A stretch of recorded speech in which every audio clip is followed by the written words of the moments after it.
आइए आज हम सीखते हैं रैंक ऑफ मैट्रिक्स निकालना। आज हम देखते हैं किस तरह से किसी भी मैट्रिक्स का रैंक निकाला जाता है। और क्या आप लोगों को रैंक ऑफ मैट्रिक्स निकालना आता है? तो नहीं, तो आइए आज हम सीखते हैं rank of matrix.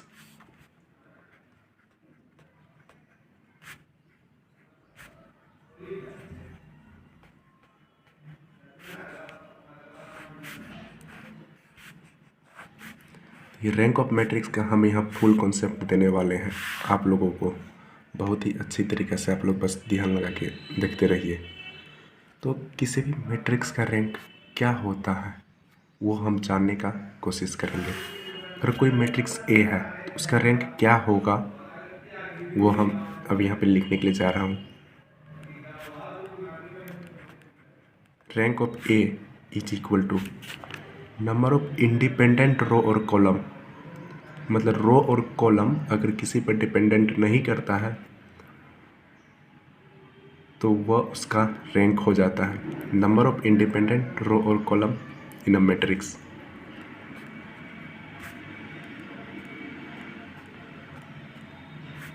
Number of independent row या नहीं तो कॉलम इन अ मैट्रिक्स। क्या आप लोग जाने what is the independent row और कॉलम होता क्या है? इंडिपेंडेंट रो और कॉलम क्या होता है? आइए आज हम आपको बताता हूँ। ये जो मेरा है पहला मेथड है रैंक ऑफ मैट्रिक्स निकालने का, फर्स्ट मेथड। यहाँ पे हम फर्स्ट मेथड लिख देते हैं। फर्स्ट मेथड लिख देते हैं रैंक ऑफ मैट्रिक्स निकालने का।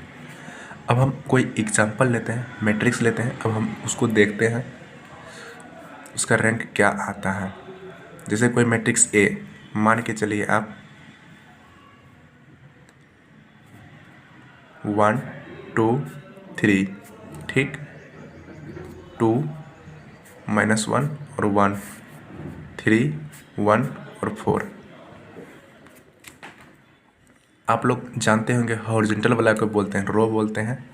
ये हो गया R1, ये हो गया आपको R2 और ये हो गया R3, ठीक है। और वर्टिकल वाला को हम क्या बोलते हैं? कॉलम बोलते हैं। ये C1, ये आपको हो गया C2 और ये आपको हो गया क्या चीज़? C3 आपको हो गया ना। अब फिर यहाँ पे देखिए क्या लिखा, rank of matrix A is equal to number of independent row या कॉलम इन अ मैट्रिक्स। मतलब इंडिपेंडेंट या तो रो होगा या नहीं तो कॉलम होगा इस गिवन मैट्रिक्स में। अब हमको इसमें ये देखना है तो ऐसा कौन सा रो है या कॉलम है जो एक दूसरे पर डिपेंडेंट करता है। क्या हम ये सोच सकते हैं ये 1 + 2 = 3, 2 - 1 = 1, 3 + 1 = 4। इसका मतलब हो गया R3 is equal to R3 minus of R1 plus of R2 हो सकता है। इसका मतलब R3 इज डिपेंडेंट रो हो गया। R3 इज डिपेंडेंट रो किस पे? R1 और R2 पे आपको हो गया। R3 क्या हो गया? डिपेंडेंट रो हो गया किस पे? R1 और R2 पे।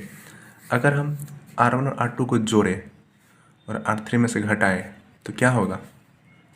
तो A इज इक्वल टू, तो R1 और R2 को हम जैसा है वैसा ही रहने देंगे क्योंकि हमको R3 में से घटाना है R1 + R2 को। 1 2 3, 2 - 1 और 1 घटाइए। इसमें से 3 में से 1 + 2, 3 में से 3 गए तो 0 आपको होता है। इसी तरह से फिर यहाँ भी 0, इस तरह से फिर यहाँ पे 0। अब यहाँ फिर इसका लिख देते हैं 3 - 1 + 2 = 0, 1 - 2 - 1 = 0, 4 - 3 + 1 = 0। यहाँ पे हम माइनस इसलिए लगा दिए हैं, यहाँ पे माइनस साइन है तो आप लोग जानते ही होंगे। तो ये 0 हो गया, इसका मतलब R3 डिपेंडेंट। अब हमको ये देखना R1 और जो ये R2 निकला है, क्या ये भी एक दूसरे पर डिपेंडेंट है? हमको लग रहा है जैसे यहाँ पे 1 है और यहाँ पे 2, अगर हम इसमें 2 से गुना करें, ये 0 होना चाहिए, हो गया, इसमें घटा 2 हो गया, तो इसमें 4 नहीं। R1 और R2 एक दूसरे से क्या है, इंडिपेंडेंट है। R1 and R2 are independent रो हो गया। अब आप देखिए मेट रैंक क्या होता है, ऊपर आपको बताए थे, rank of A is equal to number of independent row या column in a matrix. Number of independent row या कॉलम इन अ मैट्रिक्स, इसका मतलब R1 और यहाँ पर देखिए R1 और R2 आर इंडिपेंडेंट रो, इसका मतलब इस मैट्रिक्स का rank of A is equal to कितना निकल गया, 2 निकल गया। आइए अब हम कल दूसरा मेथड से आपको रैंक निकालने के लिए बताएंगे, और वो मेथड रहेगा जल्द ही। अगर आप लोग को ये वीडियो अच्छा लगे ज़रूर कमेंट कीजिएगा, सर दूसरा मेथड के लिए बताइए।